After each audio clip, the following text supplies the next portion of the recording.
last Dragon Age game was over 10 years ago with Inquisition, but it's finally getting a sequel with Dragon Age, the Veilguard, and we were given the opportunity to try it out for 6 whole hours. Let's just say, there's been a lot of changes to the Veilguard that puts it in a different direction compared to its predecessors, while still retaining that Dragon Age charm. So, let's talk about it. But before that, we do a lot of early game previews just like this one, so subscribe to keep up to date with all of these new games.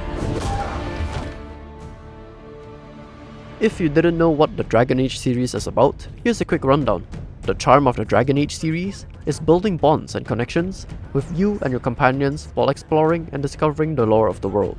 There are plenty of side quests and side stories for you to learn more about the location or your companions, like their backstory. In the Veilguard, you'll be able to explore the areas that were inaccessible in the previous games, like Tevinter. If you played the previous games, you'll also recognize some returning characters like Varric, Solas, and Morgan. From the first encounter of the story and companions, it certainly gave a much deeper impression than the previous games.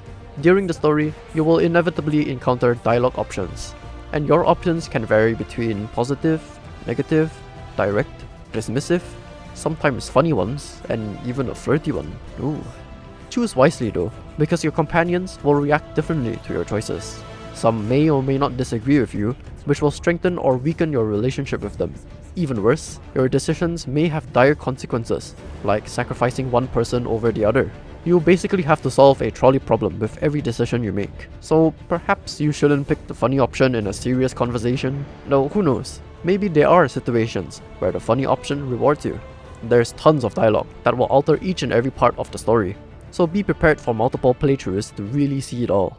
The Veilguard has an extremely detailed character creation system. You can choose between 4 races of humans, elves, dwarves, and Kunari. Then, you can choose between a few preset characters and customize from there. Each body part can be blended between 3 different presets to create the exact shape you want. These parts include the head shape, forehead, eyebrow, cheeks, jaw, chin, and that's just the head. You still have the body shape, proportions, eyes, nose, mouth, horns, tattoos, scars, paints, and oh my god, the hair physics are amazing, and many other small details, all of which have different things to change inside of them. Besides the appearance, you can also choose your character's backstory and origin, which will provide various attributes based on their lore. There's practically limitless combinations for creating your character, and still, the character expressions in every cutscene, and even the combat animations, still look really natural, which is quite impressive. There's still more to do though. You have to choose between 3 classes to play, which are Rogue, Warrior, and Mage. Each of these classes have 3 additional specializations you can switch between, which will further change up their playstyle, though you can only lock into one class for the rest of the game, so you better choose wisely. Though keep in mind, we were playing as multiple classes because we were given different save files. Switching was technically possible in older games, where if you were bored of your character, you can just take over your companion. But as you'll see later, your companions in this game have different skill trees that put them in more of a supporting role. The different playstyles between classes and specializations are pretty unique, so here's a quick rundown of all of them.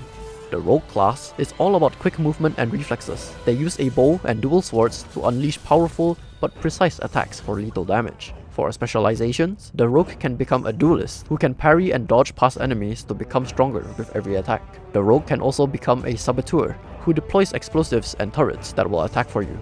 Lastly, the Rogue can become a Veil Ranger who will snipe enemies from afar with magical arrows. The Rogue has a resource bar called Momentum that builds with movement but is lost when you are hit. There is also an alternate fire, which allows the Rogue to launch ranged attacks with a bow, which you can aim to fire at weak spots like the head to deal more damage. The Rogue is stuck with a dual sword and bow combo though. The Rogue's combat is extremely fluid and feels very satisfying to play, and really fits with the theme of the Rogue. Dodging in and out of your combo string feels very natural to do, which is an essential aspect of the Rogue to compensate for low defense. The next class is the Warrior, who is all about taking and dealing damage. They use a sword and shield, or even 2-handed weapons to unleash powerful attacks. For specializations, the Warrior can become a Reaper, who can lifesteal but is constantly put in a risky position in exchange for stronger abilities. The Warrior can also become a Slayer, who wields massive weapons to rush down enemies in a large area. Lastly, the Warrior can become a Champion, who acts as the shield of the team, while shrugging off damage as if it's nothing. The Warrior has a resource bar called Fury that regenerates by dealing or taking damage. There's also an alternate fire, which allows the warrior to throw their shield, making it ricochet between enemies, and it gives the melee-focused warrior some range capabilities as well. Warriors can also switch freely between the sword and shield combo and two-handed weapons anytime. Being able to switch between an offensive and defensive playstyle, and combined with the warrior's high defense and damage output, the warrior is likely the most powerful class that we tried. The last class is the mage, who is all about dealing magic damage, obviously, by using spells that have different effects like Incinerate, Freeze, Electrocute, and Crush. For specializations, the mage can become a Death Caller, who drains life from enemies, and can cast spells revolving around the idea of death. The mage can also become an Evoker, who calls upon the void to control the crowd of enemies. And lastly, the mage can become a Spellblade, who uses spells for close quarters combat instead of long range spells. The mage also has a resource bar called mana that slowly regenerates over time or by dealing damage. There's also an alternate fire, which allows the mage to charge up their spells. The mage has two weapons they can freely switch between. They can choose a staff that attacks from a much longer range, or an orb that fires spells closer to you. We did think this puts the mage in a peculiar spot though, as they're a ranged character, yet you often find yourselves in the danger of melee range. So it's not exactly that safe. Combined with the fact that mage has the lowest defense, and the cost of spells are rather high, we found the mage to be particularly hard to play in the early game, though it might improve when you unlock the skill tree further. Speaking of the skill tree, all of the classes have a giant skill tree for you to unlock, which is split up into multiple sections that correspond with the different specializations. The small nodes in between give you minor upgrades and acts as a path to the other nodes, while the bigger nodes provide significant upgrades and abilities. Every node can be unlocked, though its effects will be more significant if you follow the path of the specialization you're after.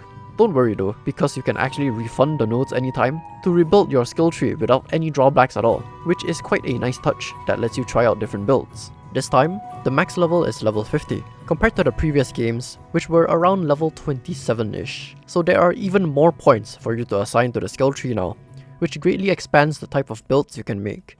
This entire skill tree system also applies to your companions, by the way, that of which they can gain skill points and have their own skill tree with their own unique abilities, though it is not as complex as your own skill tree. There really is a lot of potential for maximizing your own build, as well as synergizing with your companion's build.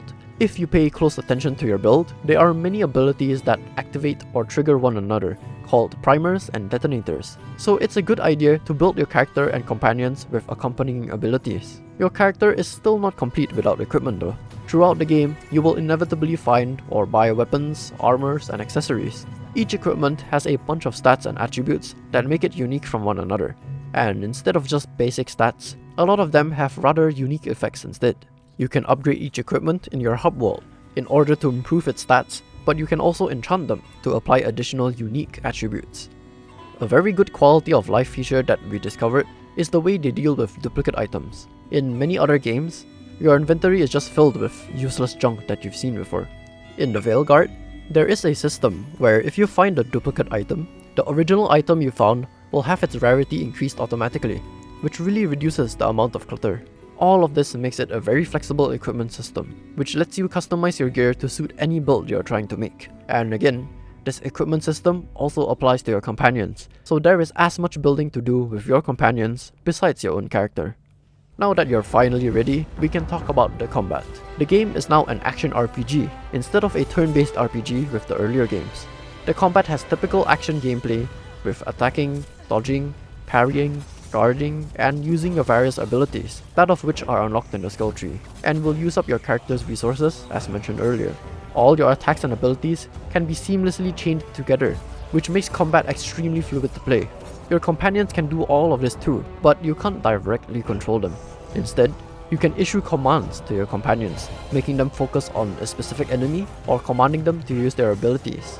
If you are skilled enough, you can technically go through the entire game without taking any damage. With good enough timing and reading, you can basically dodge every attack. Blocking at the right time also allows you to parry an enemy attack, which will knock them back temporarily. So it is really nice to see how the combat will also reward highly skilled players. Enemies have different bars besides their health. A lavender bar indicates they are staggered, where if you deal enough hits to an opponent, it will temporarily stun them and allow you to perform a satisfying takedown move, which deals a lot of damage. It is a good idea to use heavy attacks as they deal more stagger damage compared to light attacks. A yellow bar is an enemy's armor that will deplete first before their HP, but you can remove it by dealing enough heavy attacks. A blue bar is an enemy's shield, which is similar to armor, but is depleted faster by ranged attacks. These different bars really make you switch up your playstyle, and we think it forces players to fully utilize their movesets. Besides the combat, there are items to use as well, but there isn't much besides potions for healing. But still, the switch from turn-based to action combat was implemented very well, and takes the Dragon Age series towards a much faster and more exciting direction.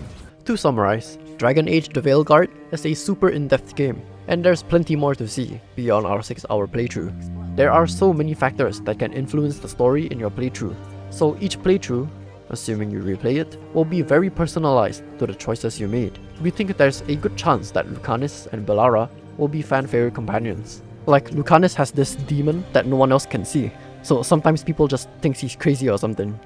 The character creation is extremely complex, not only in aesthetics, but in terms of the classes and specializations as well. We personally spent like 30 minutes just creating our character.